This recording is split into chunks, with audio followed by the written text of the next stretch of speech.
Halo, welcome back to Lelaki Tidak Bercerita episode ke-35.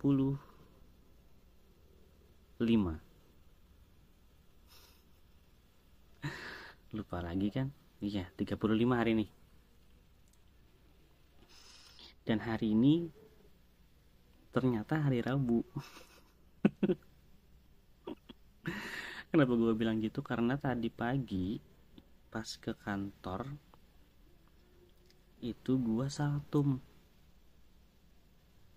Yang harusnya hari ini pakai baju putih terus celana hitam, gue pakainya sasirangan plus celana hitam, yang mana itu adalah pakaian hari Kamis.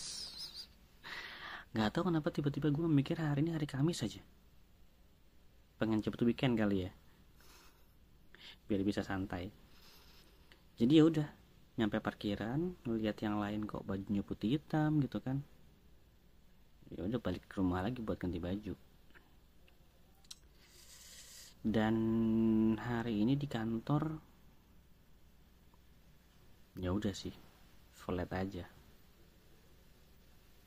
Ya meskipun ada yang aneh-aneh, kayaknya gue nggak cerita di sini juga deh kali ya.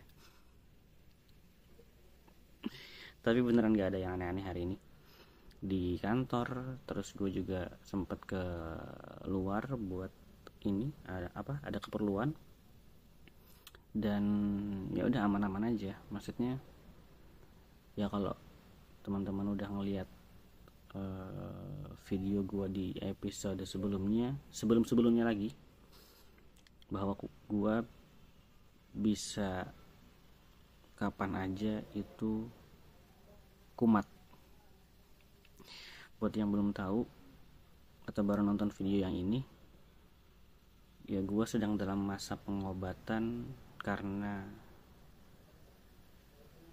mengalami mental issue lah bahasanya ya. Jadi setiap bulan konsul ke dokter jiwa buat diberikan pengobatan lah. Dan ini udah berjalan berapa bulan ya? Mungkin sekitar 3 bulanan, kurang lebih lah ya, kurang lebih. Yang awalnya konsulnya itu per 2 minggu kalau nggak salah, itu kemudian dilanjutkan dirubah ke per bulan. Terakhir gue ngecek itu di tanggal 26 Mei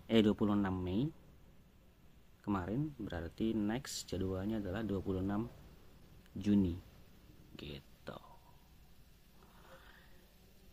ya. Jadi nggak tahu deh sampai kapan ini pengobatannya bakal dilakukan. Ya gue gejalanya bisa tiba-tiba, bahkan mungkin di situasi yang berbahagia ya, yang lagi senang aja gitu, gue bisa tiba-tiba nangis, bisa tiba-tiba kena panic attack, napas gue sesak, sampai seluruh tubuh gue itu, terutama kaki sama tangan ya, itu kejang. Dan biasanya gue bisa berubah menjadi lebih tenang. Pokoknya kalau misalnya udah kumat, gue udah berubah jadi orang lain aja. Kayak ya udah, ini kayak bukan gue aja. Dan selama ini gue memang selalu perlu ada orang yang yang sebenarnya dia nggak perlu ngapa-ngapain juga, cukup hadir di dekat gue, dengar tangisan gue, udah cukup. Habis itu gue bakal meraung-raung, menangis, mengeluarkan apa yang ada di kepala gue, apa yang ada di perasaan gue. Habis itu udah.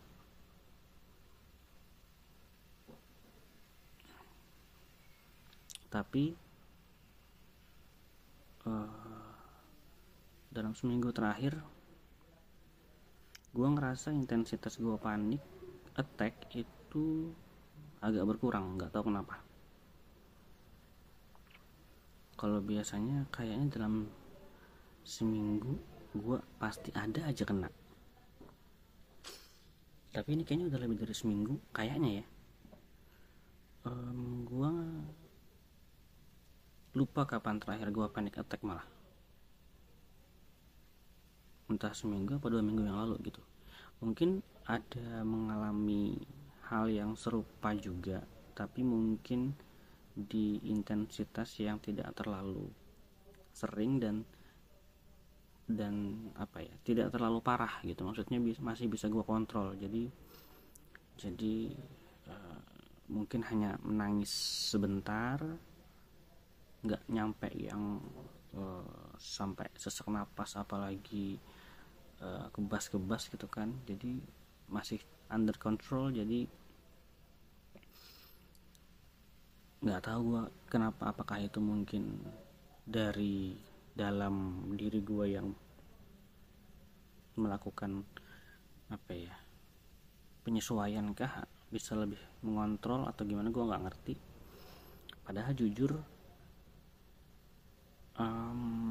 gue lupa gue ngebahas di episode berapa ya, soal setelah gue konsul yang terakhir yang di tanggal 26 Mei itu, gue janjinya pengen minum obatnya itu lebih teratur. Jadi gue punya 3 jenis obat. 2 obat itu diminumnya pagi hari, 1 obat itu diminumnya malam hari, setiap hari tuh. Kalau yang 2 obat yang di pagi itu diminumnya ada yang sebelum, ada yang sesudah makan. Kalau yang di malam hari itu obatnya diminum sesudah makan. Nah, jujur gue nggak bisa memenuhi janji itu karena banyak bolong-bolongnya. Jadi nggak setiap hari bisa keinget gitu buat minum obat. Sebenarnya bukan nggak keinget sih, lebih ke nggak tahu, malas aja jadinya. Ini sesuatu yang salah sebenarnya ya. Cuman kalau yang obat pagi itu masih lumayan sering tuh diminumnya, meskipun nggak teratur tiap hari juga. Tapi kalau yang obat malam ini gua aja sampai lupa gua kapan terakhir minum itu. Oke, ini karena gue inget, berarti habis ini ngetek gue minum obat dulu deh, karena tadi sudah makan juga sebelum ngetek gitu jadinya. Jadi gue nggak tahu nih apa yang terjadi di diri gue. Apakah ini karena gue ngerasa obatnya nggak ngebantu, dalam artian bukan obatnya itu apa sih bahasanya, nggak ngasih efek. Emang nggak ngasih efek sih, karena gue yang nggak teratur gitu maksudnya. Jadi kayaknya gue bukan salah obatnya, tapi salahnya di gue gitu maksudnya. Jadi gue nggak bisa merasakan ini nih efek dari obat atau apa gitu kan. Atau mungkin memang beriringan gitu, kemampuan diri pribadi gue itu bisa menjadi lebih bisa jadi lebih sadar, lebih bisa ngontrol, atau mungkin juga ya memang ada efek dari obat. Gue agak paham, gue harus konsul dengan dokter nanti di tanggal 26 Juni itu buat memperjelas apa yang terjadi dengan gue. Nah, tapi efeknya adalah ketika gue belakangan ini jarang kena panic attack, gue malah berkutatnya sama sakit kepala yang gak hilang-hilang. Jadi kayaknya udah 3 harian 4 harian deh kurang lebih ya, yang kepala gue itu sakit banget. Apalagi kalau sendirian. Kalau di kantor kan ya rame, maksudnya kita juga bekerja, beraktivitas, kesana ke situ kemana-mana gitu kan, jalan keperluannya apa segala macam, ya sibuk lah pokoknya. Jadi nggak kerasa tuh sakit kepalanya. Tapi kalau udah di rumah lagi posisinya sendirian, mungkin cuman ya main handphone segala macam, nah itu baru berasa tuh. Kayak sekarang nih, karena gue sendirian, meskipun gue ngetek, ada gejala-gejala sakit kepala mulai muncul lagi kayak gitu. Nggak tahu ini sugesti, nggak tahu apa, tapi gue juga harus mengonsultasikan ini dengan dokter jiwa gue nanti, apakah ini ada pengaruhnya kah atau gimana. Jadi gue merasa sakit kepala yang nggak hilang-hilang, sama rasa mual, yang mana mungkin itu karena asam lambungnya mau naik kali ya. Itu jadinya flashback ke gejala awal gue pertama kali gue ke dokter. Itu sama tuh penyakitnya, mual, bukan mual, waktu itu gue bilangnya sering sendawa, terus sakit kepala. Jadi analisa awal gue sih mungkin gara-gara kebiasaan gue yang telat makan itu balik lagi tuh ininya, penyakitnya kayak gitu deh. Gue pengen ngebahas sesuatu sebenarnya, tapi ini karena udah 11 menit. Nanti deh besok di episode berikutnya gue pengen bahas soal logika cowok versus perasaan cewek. Nah, bakal rame ini nanti ya, tapi nanti aja di episode selanjutnya, biar kamu gak bosan denger gue ngomong udah 12 menit ya kan. Yaudah deh, segitu dulu ya teman-teman untuk Lelaki Tidak Bercerita episode hari ini. Dan yang mampir semoga berkenan untuk subscribe, untuk nge-like videonya, terlebih lagi kalau berkenan untuk nge-share ke teman-temannya. Dan ini channel memang dikhususkan untuk para lelaki yang mungkin tidak memiliki tempat untuk bercerita. Jadi kalau kalian ngerasakan hal yang seperti itu, boleh di komen aja di video manapun, bebas dari channel ini. Nanti kalau misalnya memang sesuatu yang oke buat kita bahas di video, bakal kita bahas. Tapi kalaupun pengennya hanya menjadi tempat curhat kalian para lelaki, disilakan banget, nggak apa-apa. Cari videonya yang mungkin pertama kali nonton, terus pengen ngasih ngasih cerita yang mungkin kalau diceritakan ke orang yang dikenal agak berat. Sorry ya, tadi agak kepotong karena ada suara-suara dari luar, jadi gue mendadak harus pause dulu recordnya. Jadi gue ngomong apa sih itu, kan lupa. Oh iya, ngebahas soal logika cowok versus perasaan cewek. Tapi nanti deh ya, di episode selanjutnya aja. Gitu dulu kali ya teman-teman. Oh enggak, jeng, gue tadi terakhir sebelum di pause, gue ngarahin teman-teman, terutama para lelaki-lelaki yang susah untuk bercerita dengan orang-orang terdekat, orang-orang yang dikenal. Mungkin kolom komentar channel ini bisa jadi tempat pelarian kalian ya, untuk menceritakan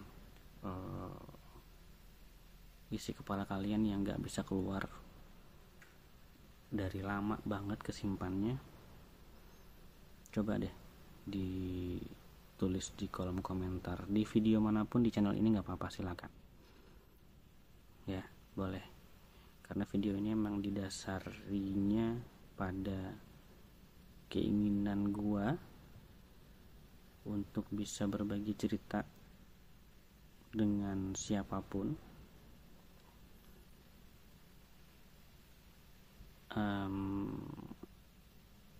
Tujuannya dalam rangka untuk, panjang banget ya, tujuannya dalam rangka untuk intinya pengen biar kita bisa nyalurin apa yang ada di kepala kita.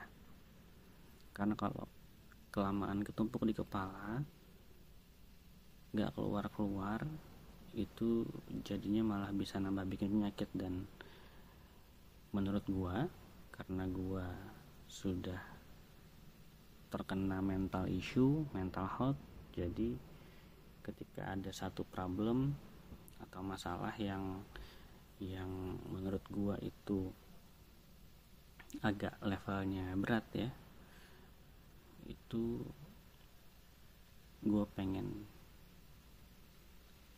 membagikan itu ke kalian. Bukan dalam artian pengen berbagi masalah, cuman dengan cara gue ngerekam gue lagi cerita, itu jadi sarana gue juga buat untuk ngebikin perasaan gue agak lebih plong, meskipun tidak mendapatkan solusinya sebenarnya, tapi at least apa yang ada di pikiran gue, apa yang ada di dada gue, itu bisa lebih bikin nyaman ketika gue bercerita gitu.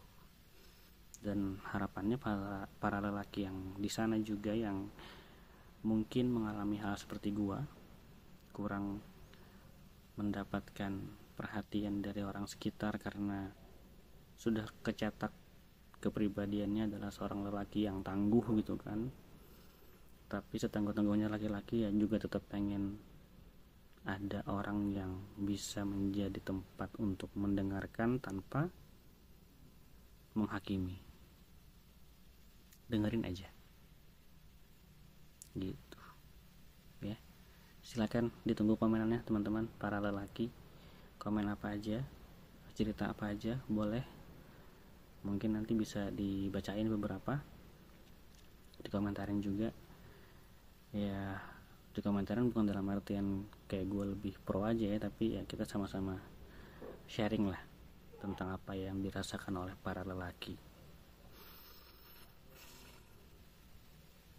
Segitu dulu kali ya teman-teman untuk lelaki tidak bercerita hari ini. Sampai ketemu di lelaki tidak bercerita selanjutnya. Bye bye.